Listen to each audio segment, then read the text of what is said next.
Hello students, welcome to my channel. हम लोग mode of heat transfer पढ़ रहे थे, ठीक है। पिछली क्लास में कुछ क्वेश्चंस मैंने देखा था, तो कुछ को इसमें डाउट आया है, ठीक है। तो हो सकता है कुछ को आप लोगों में से भी किसी को डाउट आया हो।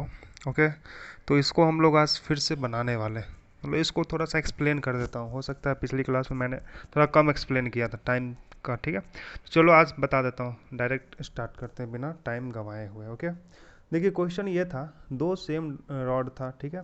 इसमें क्या हुआ था, एक रॉड ये था, एक रॉड ये था। ओके, इसको मिडिल में लगा दिया गया था।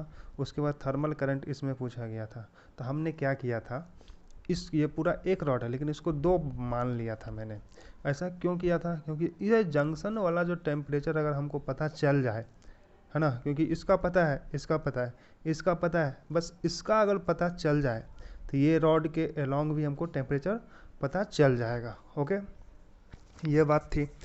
अब हमने इसके लिए क्या किया था, इस रॉड का टेम्परेचर निकालने के लिए मैंने एक तरीका निकाला। जो जितना मान लो करंट इस करंट के थ्रू, मतलब इस रॉड के थ्रू आ रहा है, वही इसमें भी डिस्ट्रीब्यूट होगा, वही इसमें भी डिस्ट्रीब्यूट होगा। ओके, सेम डिस्ट्रीब्यूशन होगा ना, यस और नो, सेम डिस्ट्रीब्यूशन होगा। इस वजह से हमने अगर इसमें अगर ये हो गया D Q by D T of one equals to D Q by D T of two plus D Q by D T of three. Okay, are you sure? तो बस इतना किया था, ठीक है, और तो कुछ इसमें किया नहीं था। ओके, तो ये क्वेश्चन था हमारा, बस ये कॉन्सेप्ट था। उसके बाद हम लोगों ने ये आंसर इस तरीके से निकाल लिया था। आप कर लिए होंगे, इसमें कोई बड़ा चीज़ नहीं है। उसके बाद हम लोगों ने सेकेंड क्वेश्चन के बारे में यहाँ पे देखा था। क्या देखा था सेकेंड क्वेश्चन के बारे में, ये थिकनेस जो है इन दोनों का सेम दे रखा था, ए प्लेट और बी प्लेट का, दोनों पैरेलल में है, आपको दिख रहा है। यह T1 पे था, यह T2 पे था, ठीक है। तो दो प्लेट है, पैरेलल कैसे था, एक तो लिखा हुआ भी है। अगर नहीं लिखा रहता तो आपको पता है, क्योंकि ब्रांच नहीं है, इधर से आ रहा है और इधर से जा रहा है, मतलब एक वन वे है ना, वन वे है, इस वजह से यह सीरीज है। ओके, उसके बाद आपको दिया हुआ था दो प्लेट का difference, temperature difference between two plates. यहाँ पे दो प्लेट कौन कौन है, ए और बी। तो इन दोनों के प्लेट का मतलब ये डिफरेंस जो है, टेम्परेचर डिफरेंस, वो 40 है। मतलब आपको T1 minus T2, T1 minus T2 जो था वह आपका गिवन था। ओके, यहाँ पे क्या गिवन था, T1 माइनस T2 गिवन था, यस और नो?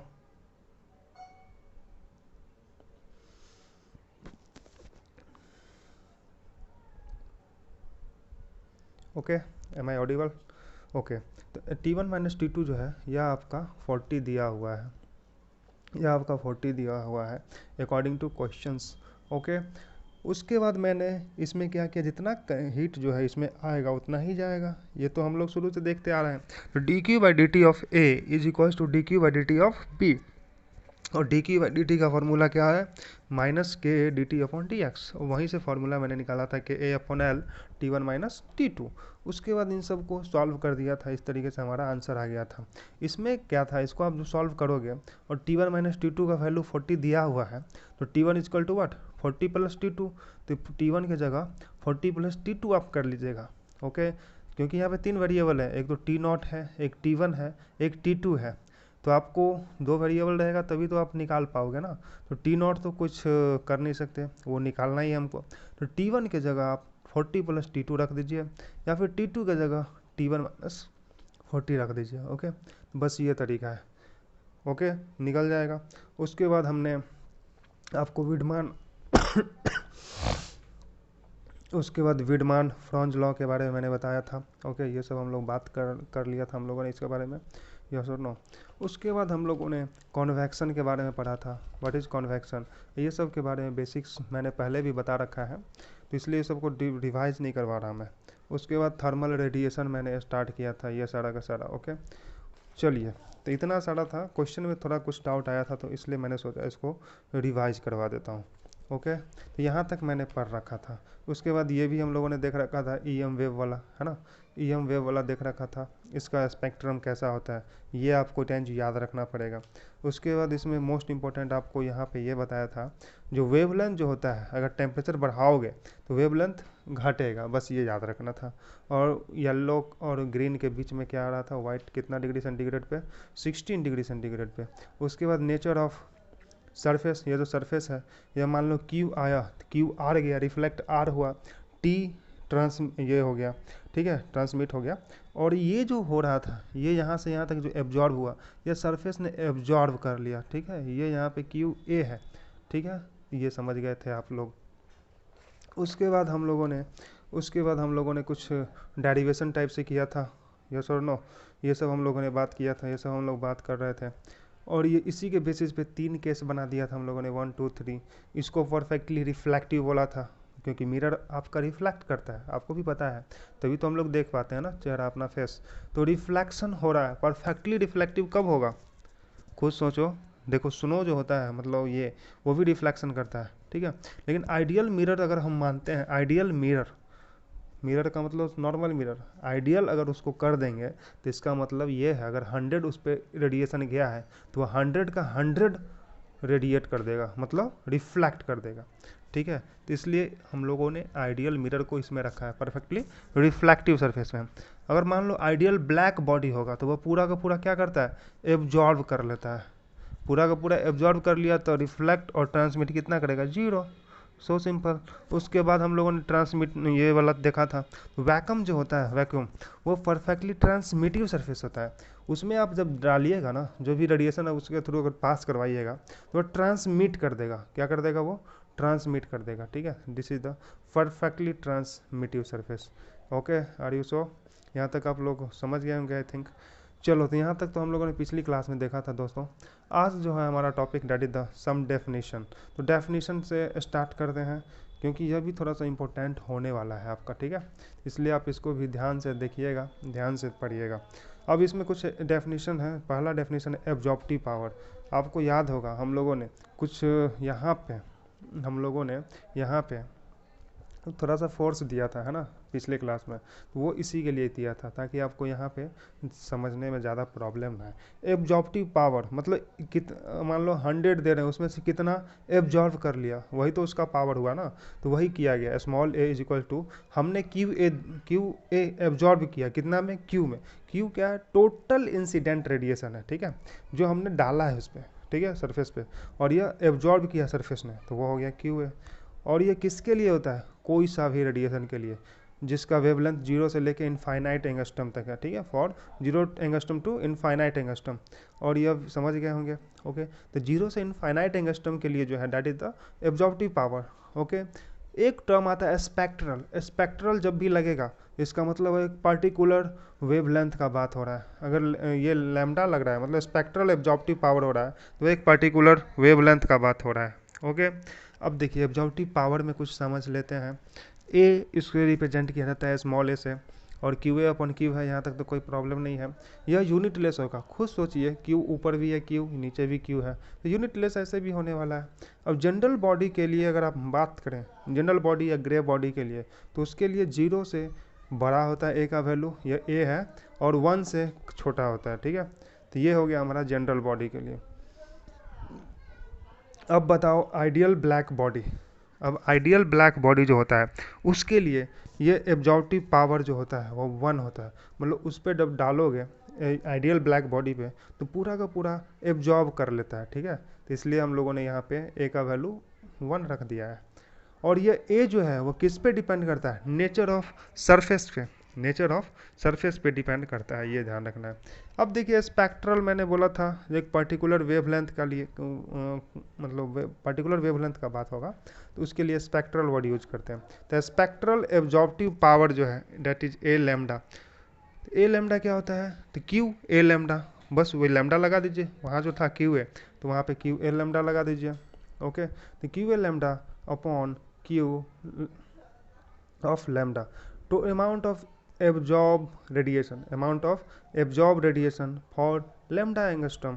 तो एक पर्टिकुलर वेवलेंथ का ये है, लैम्डा एंगस्ट्रम का मान लीजिए, upon total amount of incident radiation, जो भी आपने इंसिडेंट किया है रेडिएशन किसका, लैम्डा एंगस्ट्रम का। तो मतलब एक पर्टिकुलर, जैसे लाल अगर है, लाल कलर है, उसको आपने इंसिडेंट किया तो पर्टिकुलर हो गया ना, उसका वेवलेंथ तो फिक्स है ना। तो वहाँ पे वैसा नहीं था, वहाँ पे नॉर्मल आ रहा था, लेकिन यहाँ पे एक पर्टिकुलर वेवलेंथ को आपने सेलेक्ट किया है, तो उसके लिए वर्ड आ गया स्पेक्ट्रल। ओके, और ये यूनिट लेस होगा, सब सारे के सारे यूनिटलेस होंगे, क्योंकि क्यू अपॉन क्यू हो रहा है ना, यूनिटलेस होगा। आप समझ रहे हो क्यों? तो यहाँ पे ये याद रखना है आपको, ए का वैल्यू क्या है वहाँ पे 1 है। एब्जॉर्प्टिव पावर किसका? आइडियल ब्लैक बॉडी का। और जनरल बॉडी के लिए या फिर ग्रे बॉडी उसी को बोलते हैं, तो उसका वैल्यू 0 से तो बड़ा होगा बट 1 से छोटा आएगा, है ना। जनरल बॉडी का मतलब जो हमारे नेचर में है, that is the general body. Ideal तो कुछ होता नहीं है, हम लोगों ने उसको परिकल्पना किया है, ठीक है, क्वेश्चन सॉल्व करने के लिए। और आइडियल ही अगर नहीं दिया है कुछ क्वेश्चन में तो आपको आइडियल मानना है, ठीक है। This was all about this. अब देखिए अभी हम स्पेक्ट्रल वाला पढ़ रहे थे, तो स्पेक्ट्रल एब्जॉर्प्टिव पावर जो होता है जनरल बॉडी का, वही 0 से बड़ा 1 से छोटा, लेकिन आइडियल ब्लैक बॉडी का 1 हो जाएगा। तो आप समझ गए होंगे I think. Absorptive power, spectral absorptive power A lambda that is 1। Okay, तो यह 1 है। और ए लैम्डा किस पे डिपेंड करेगा? नेचर ऑफ सरफेस पे, सिंपल सी बात है। अब एक होता है emissive power. What is emissive power? मतलब एमिट करने का पावर। तो at a given temperature, temperature constant करो, amount of emitted radiation per unit area per unit time by a body is called as emissive power. मतलब एक given temperature पे amount of radiation कितना निकल रहा है एक यूनिट टाइम में, एक यूनिट एरिया से, उसी को हम कहते हैं एमिसिव पावर। कुल मिला के इतना याद रखो, मान लो ये एक यूनिट टाइम मतलब 1 सेकेंड में एक यूनिट एरिया मतलब 1 मीटर या 1 सेंटीमीटर स्क्वायर से कितना निकल रहा है, ठीक है, उसी को हम कहते हैं एमिसिव पावर। और जनरल बॉडी के लिए होगा क्यू जी बी मतलब general body upon per unit area per unit time था, यहाँ पे स्मॉल टी का मतलब है टाइम। तो इतना अमाउंट हीट का निकल रहा है पर unit area per unit time, ठीक है। और आइडियल ब्लैक बॉडी जो होगा उसके लिए कैपिटल ई से हम लोगों ने इसको रिप्रेजेंट कर दिया है। तो वहाँ पे जनरल बॉडी की जगह आइडियल ब्लैक बॉडी आ जाएगा, बस यही चेंज होगा। पर unit area per unit time इतना तो सेम ही रहने वाला है। तो यह हो गया आपका एमिसिव पावर। यहाँ पे स्मॉल ई से रिप्रेजेंट किया है जनरल बॉडी के लिए और कैपिटल ई से रिप्रेजेंट किया है आइडियल ब्लैक बॉडी के लिए। ओके, यूनिट अगर इसका निकालना आप चाह रहे हैं तो निकाल लीजिए, कोई प्रॉब्लम नहीं है। देखिए अगर आप यूनिट निकालना चाह रहे हैं भाई तो यूनिट निकालिए ना। यूनिट क्या होगा? एनर्जी का। ये एमिसिव पावर का क्या है? Energy per unit area per unit time. Energy का जूल, एरिया का मीटर स्क्वायर, ठीक है, टाइम का second, joule per metre square second. Joule per second watt होता है, वाट पर मीटर स्क्वायर। ये आपका यूनिट हो गया किसका? एमिसिव पावर का। Are you sure? Ready for next? Okay, अब देखो एमिसिव पावर जो होता है जनरल बॉडी का, वो तो टेम्परेचर पे डिपेंड करता है। और किस पे डिपेंड करता है? Nature of surface. देखिए यही इंपॉर्टेंट पॉइंट है, क्योंकि हमने अभी तक देखा है नेचर ऑफ सरफेस पे सारा चीज़ डिपेंड करता है, लेकिन एमिसिव पावर जो है वो 2 चीज़ पे डिपेंड कर रहा है जनरल बॉडी का। किस पे? टेम्परेचर पे। और किस पे? नेचर ऑफ सरफेस पे। लेकिन आइडियल ब्लैक बॉडी का अगर हम बात करें तो वह डिपेंड कर रहा है किस पे? Only and only temperature. One of the most important topic, one of the most important concept हो गया। तो but emissive power of ideal black body depends on temperature only. Okay, अब देखो ई जो है, अभी जस्ट मैंने बताया था स्मॉल ई। स्मॉल ई क्या था? स्मॉल ई आपका ये था। ओके, स्मॉल ई आपका ये था Q G B upon per unit area per unit time. तो वो जो है डायरेक्टली प्रोपोर्शनल हो गया आपका E R T to the power 4 का। और यहाँ पे ई आर क्या है? वह नेचर ऑफ सरफेस पे रिप्रेजेंट कर रहा है और इसी पे डिपेंडेंट है। ओके, तो यही हो गया ना, कैपिटल ई अगर कर देंगे तो वह सिर्फ और सिर्फ टेम्परेचर पे डिपेंड करेगा। यस और नो? ओके, यह हमारा था एमिसिव पावर। अब इसी में एक वर्ड आ जाएगा स्पेक्ट्रल एमिसिव पावर। स्पेक्ट्रल का मतलब क्या मैंने बताया था, बताओ? स्पेक्ट्रल का मतलब एक पार्टिकुलर वेवलेंथ का बात करना है। एक पार्टिकुलर वेवलेंथ का अगर बात होना है तो that will be the spectral. Okay, at a given temperature, at a given temperature amount of emitted radiation per unit area per unit time, यहाँ तक तो सेम है, फॉर लैम्डा एंगस्ट्रम। बस यही आ गया ना। तो लैम्डा एंगस्ट्रम के लिए, ओके, मतलब लैम्डा यहाँ पे फिक्स हो गया ना, उस वेवलेंथ के लिए by the body is called as spectral emissive power. मतलब एक पर्टिकुलर वेवलेंथ के लिए एक निश्चित टेम्परेचर पे, गिवन टेम्परेचर पे अमाउंट ऑफ एमिटेड रेडिएशन, ठीक है, रेडिएशन कितना निकल रहा है पर unit area per unit time, ठीक है, उसी को हमने बोला स्पेक्ट्रल एमिसिव पावर। ओके, ठीक है। अब देखो जनरल बॉडी के लिए वहाँ पे ई था, यहाँ पे ई लैम्डा लगा दिया। आइडियल ब्लैक बॉडी के लिए क्या हो जाएगा? वहाँ पे कैपिटल ई था, यहाँ पे ई लैम्डा लगा दिया, ठीक है। बाकी Q upon area time, Q upon area time, बस लेमडा वाला यहाँ पे हो जाएगा, ठीक है। देखिए ई लेमडा और लेमडा का जब ग्राफ हम निकालते हैं तो इसका एरिया जो होता है कैपिटल ई देता है, ठीक है। कैपिटल ई क्या देता है, दैट इज द एरिया। इसका एरिया इस तरह से निकाला जाता है इंटीग्रेशन करके इसका, हो ना, ओके। तो ई लेमडा और लेमडा जो है यह आपका एरिया देता है। तो यहाँ पे अभी जस्ट हमने ऊपर पढ़ा था, कॉपी में देखिए आप, E directly proportional to T to the power 4, okay. तो एरिया क्या हो जाएगा, टी टू द पावर 4, क्योंकि एरिया कौन दे रहा है, कैपिटल ई दे रहा है, ओके। तो area directly proportional to T to the power 4, कोई दिक्कत नहीं है, ये मैंने एक्सप्लेन कर दिया, ओके। एक ग्राफ ये याद रखना चाहते हैं तो याद रख लीजिए, ई लेमडा और लेमडा का ग्राफ कुछ इस तरह से आता है और इसका ये एरिया जो है वो क्या देता है, कैपिटल ई, कैपिटल ई देता है, ओके, ठीक है भाई। चलो अब नेक्स्ट पढ़ते हैं, that is the emissivity, that is the emissivity, what is the emissivity, या फिर इसको हम रिलेटिव एमिसिविटी कहते हैं। अब एट ए गिवन टेम्परेचर, कोई भी टेम्परेचर फिक्स कर दो, उस पर क्या होगा, रेशियो जो होगा emissive power of general body या फिर grey body to emissive power of ideal black body at identical condition, condition सारा कांस्टेंट रखो, उसमें ई आर जो है वही अब जो पीछे जो मैंने देखा था, है ना। तो ई आर जो है वो उसी को कहते हैं रिलेटिव एमिसिविटी या फिर एमिसिविटी।